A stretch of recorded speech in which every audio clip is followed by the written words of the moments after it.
Hello and welcome to Cyclone Tracking 2. Today we're going to be taking a look at the Atlantic Basin, Tropical Depression Eta, a few more disturbances in the Atlantic, and also some disturbances and some significant typhoon activity possible in the Western Pacific. Into today's forecast discussion brought to you by Cyclone Tracking Oz, the owner of this channel, on Cyclone Tracking 2. If you haven't already subscribed to this channel, make sure that you are subscribed. And if you haven't already subscribed to my main channel, Cyclone Tracking Oz, where you get comprehensive and in-depth updates, make sure to subscribe. There'll be links in the description for that. So we're going to be hitting it off with the Atlantic Basin right now. We can see that there is Tropical Depression Eta over here, which is a 35-mile-an-hour storm. That is 30 knots. A pressure of 1,002 millibars, located at 17.3 degrees north, 86.5 degrees west. This has Cuba, the Cayman Islands, Florida, and parts of the Bahamas in its crosshairs, so we need to be watching out for that. We've also got an area of interest over here, which we'll be going into a little bit later on with the model runs. So, Tropical Depression Eta has, it isn't redeveloping as fast as we thought. We thought that it'd be a tropical storm right now. It did briefly hit tropical storm status by our estimates earlier today, rather. So it has been a tropical storm, but the National Hurricane Center didn't pick up on it. ASCAT hasn't picked up on it either. So, interesting there. We probably shouldn't have called it a tropical storm then. But here's where it's going to be tracking. So, we are expecting it to pick up tropical storm status fairly soon, and even some of the models have it sort of rapidly intensifying up to Cuba, maybe attaining a high-end tropical storm status, approaching hurricane status. We can see that the Cayman Islands are currently under tropical storm warnings. We've also got a tropical storm warning for parts of central Cuba, so we need to be on high alert there, and tropical storm watches for western Cuba. I imagine watches and warnings will come into effect on Florida very, very soon, including Miami, because one thing that is starting to worry me a bit is this sort of onshore flow here. Miami will be getting some very, very strong gusts in that area. Right now, it doesn't look like rainfall is going to be the main threat from the storm. We can see around 10 inches of rain possible just offshore, and anywhere from 6 to 10 inches of rain on the southern areas of Florida. This is likely to go up. In fact, it has been going up quite significantly over the latest few hours. So the Bahamas as well are under quite a significant rainfall threat, as well as Cuba. So we really do need to be watching out for possible flooding from this storm. That is going to be a very significant threat indeed. But it looks like the flash flooding potential is only slight. There's only a slight risk, which is understandable considering it is very flat ground through this area, and they do get torrential downpours quite a bit. So they're very, very much used to it. We'll take a look at the current warnings and wind field. We can see that the storm has not attained 39 mile an hour or greater winds, but we're expecting it to do that very, very shortly. We can see Cuba is under those warnings and watches, and also the Cayman Islands, so that's something that we do need to watch out.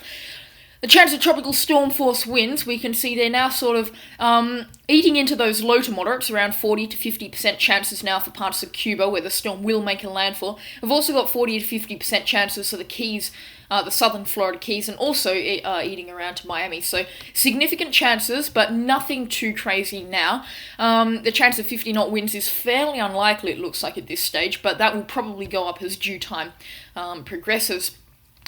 We'll take a look at the Atlantic model runs right now. So if we start this right back where we are right now, you can see this is Eta right now. Now there are a few areas that we need to be watching. This is this area over here for possible development, and we might also have some more development over in this area here. So that's something that we do need to be watching out for.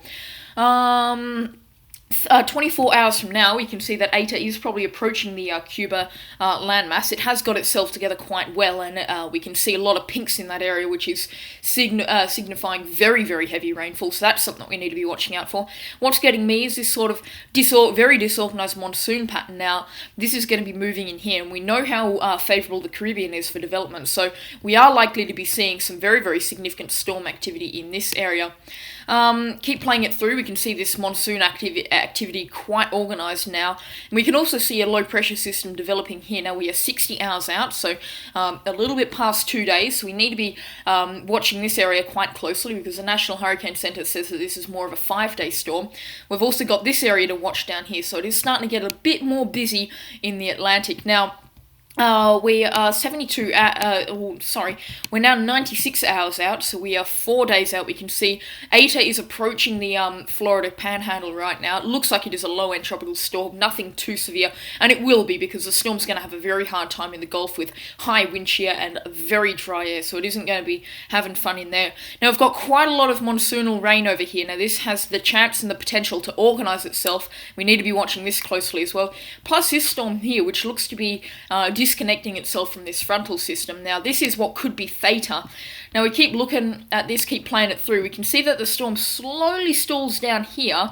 That doesn't look like it is actually going to be the core of the storm, because if we play it back just a tiny bit, the actual storm was located right about here. Yeah, so we need to keep looking at this. It looks like this low pressure area is starting to broaden and deepen a little bit.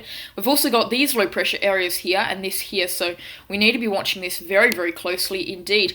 This looks like it is going to become Theta, so probably we've got Theta around 156 hours from now. That is around 7 days out.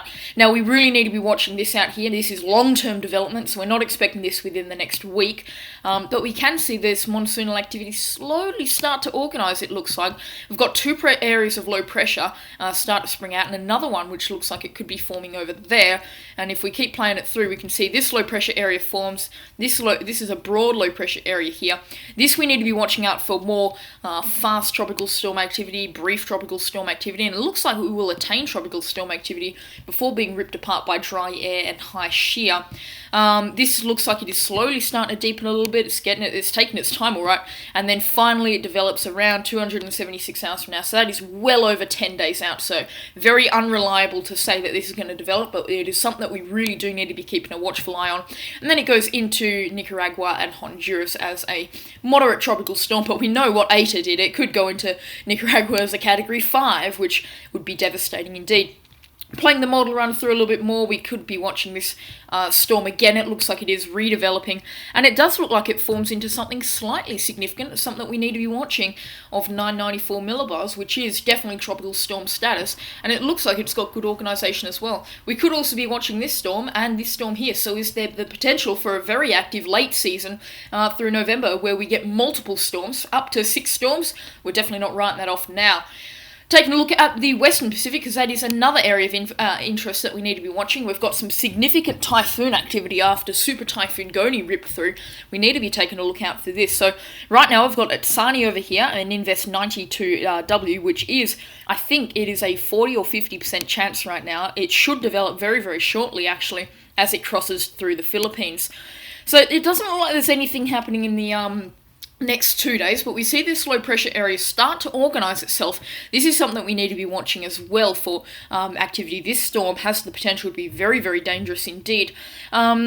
The 92W, sorry about that. 92W is probably going to be forming into a very low-end tropical storm on its approach to Vietnam. And by the time 92W makes landfall in Vietnam, about 3 days out from now, we'll be getting this storm organising itself. Now, this will be designated 93W, and it will probably get the actually, no, I'm not sure what name it. This is definitely a storm that we need to be watching, and as you can see, it does get itself organised quite fast. It really is looking quite good, even for 1,000 millibars, so that's something we need to be watching. Now it starts to really get its act together quite fast. We're 102 hours out, so we're a little bit under the 5-day mark.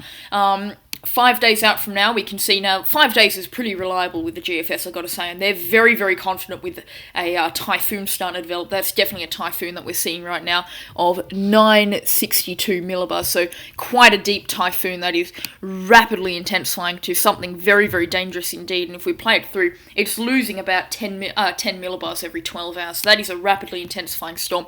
It looks like it approaches Cat Genus on Luzon as a high-end Category 2 storm, maybe even a Category 3 storm, but we're not writing out the potential for another Goni, which would be a horrible prospect indeed.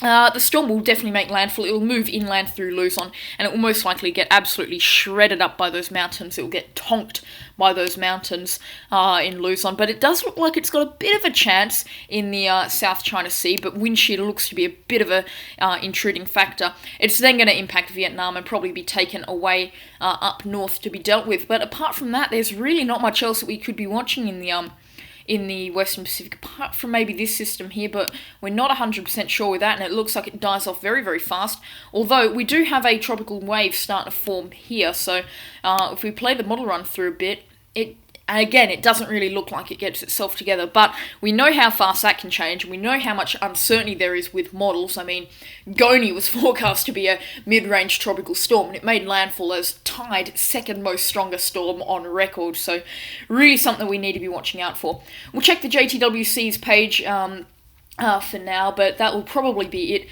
for this discussion video. The JTWC has Itsani over here. Goni's still somehow alive.